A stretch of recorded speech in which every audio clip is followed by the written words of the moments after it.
My hands smelled like coffee beans as I worked another morning shift at the small coffee shop in the city center. I watched people rush in and out, carrying their lattes and muffins to their important jobs. My name is Sarah, and I had been working here for 2 years. But this wasn't my dream.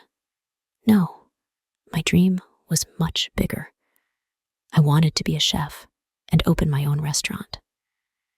Sarah, stop daydreaming and get back to work, my boss would often say when she caught me looking at cooking videos on my phone. Every time I told someone about my dream, they would shake their head.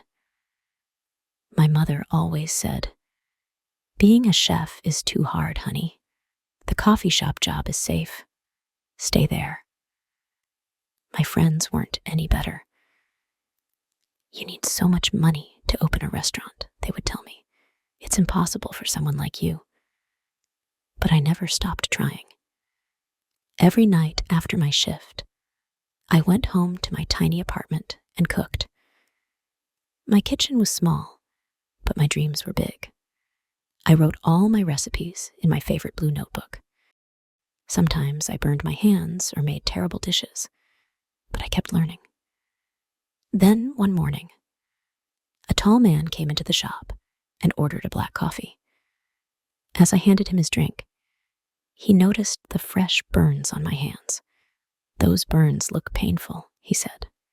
"What happened?" Usually, I tried to hide my cooking accidents. "Oh, I was practicing making French sauce last night. It didn't work out very well." To my surprise, he didn't laugh. Instead, his eyes lit up with interest. "You cook?" "I try to," I said quietly. "I want to be a chef someday." He smiled and said, "I'm David. Tell me more about your cooking." For the first time in my life, someone actually wanted to hear about my dream. I told him about the recipes I created, the cooking shows I loved, and the restaurant I imagined opening someday. "I own a restaurant supply company," he said when I finished. "Would you like to use our test kitchen sometimes?" I couldn't believe what I was hearing. "Are you serious? You'd let me cook in a real professional kitchen?" "Everyone deserves a chance to follow their dreams," he said simply. That was the beginning of everything changing in my life. I spent all my free time in David's test kitchen. He taught me about professional equipment and how restaurants really work. Sometimes we cooked together, and he never made me feel stupid when I made mistakes. "Mistakes are just another way of learning," he would say, helping me fix whatever went wrong. His employees became my friends. They tried all my new recipes and gave me honest feedback. Slowly, I started to believe in myself more. My hands got steadier, my flavors got better, and my confidence grew. Then, one amazing day, David came to me with news that changed my life. "I found a small restaurant space for rent," he said.